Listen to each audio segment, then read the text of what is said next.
So I'm Hanna Lee Tidd. I'm the Managing Director of a small creative agency called Tiger Communications, based in the Custard Factory in Digbeth. So we're here to help the aspiring entrepreneurs with their brand identity, so with the logo creation, the web development, and just generally help them with their brand guidelines. So firstly, practically, we're here to help use our graphic design and web development skills to actually implement the brand build, the logo and the website. Secondly, we've worked in this industry for 7 years, so we've got a lot of experience working with businesses, small, big, from different industry sectors, so we can help the aspiring entrepreneurs shape their business ideas into a successful business model. And thirdly, we've been there ourselves, so we set up Tiger Communications when we were in our early 20s, so we can help with resilience, future-proofing, and just the idea of breaking down boundaries and confidence that might come from setting up a business from a young age. The best thing about working with the young people on Lifeline, I'd say it's probably they're really inspiring and creative, and they've got so much energy. They ask weird questions that you'd never think of yourself, and sometimes I think when you're dealing with like our normal clients, they tend to just, yeah, I understand, fine, move on. But these guys, they actually want to know how to build a website so they can do it themselves. They actually want to know what we do so they can implement it in their own business, which I think has been really exciting for us because it's sort of made us rethink how we approach handling clients as well. An online business doesn't have the traditional hurdles that an offline business might have. For example, the startup costs are reasonably low compared to having bricks and mortar. You don't have to get up necessarily early every single morning to open shop, to deal physically with customers. You can also work anywhere from around the world as long as you've got a laptop or a tablet. Also, an online business is scalable. So we always advise the aspiring entrepreneurs to start small and then get it right when it's small, and then you can scale it, and the growth potential is massive compared to a traditional business where you've got overheads to look after. Yeah, there's freedom, so you can work wherever, the low overheads, and it's a worldwide market. Our top tip for a successful website, I'd say, is you want to keep it clean and simple. So your site should not look like a Wikipedia page. However, you do want people to know instantly what your business is about.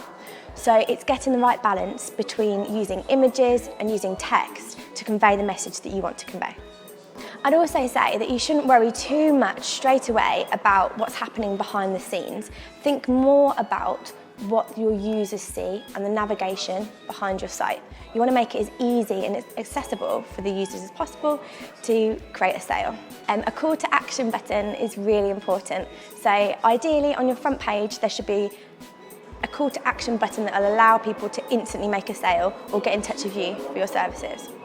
This may seem obvious, but sometimes if you're so close to your business, it might not be that obvious. It's really important to have current information on your site.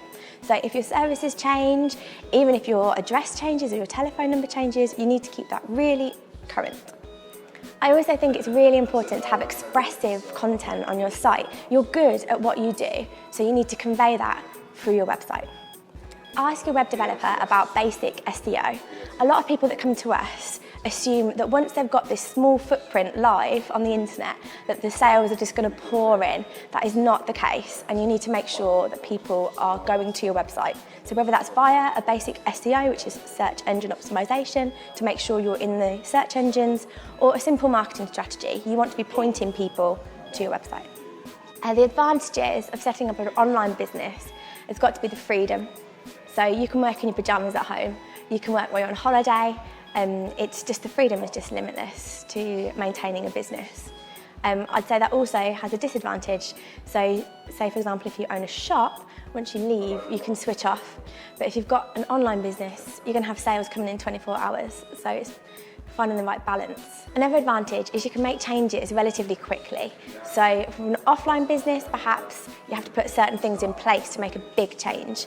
But with an online business, it's all digital, so changes are pretty much instantaneous. I wish that somebody would have told me not to care too much what people think.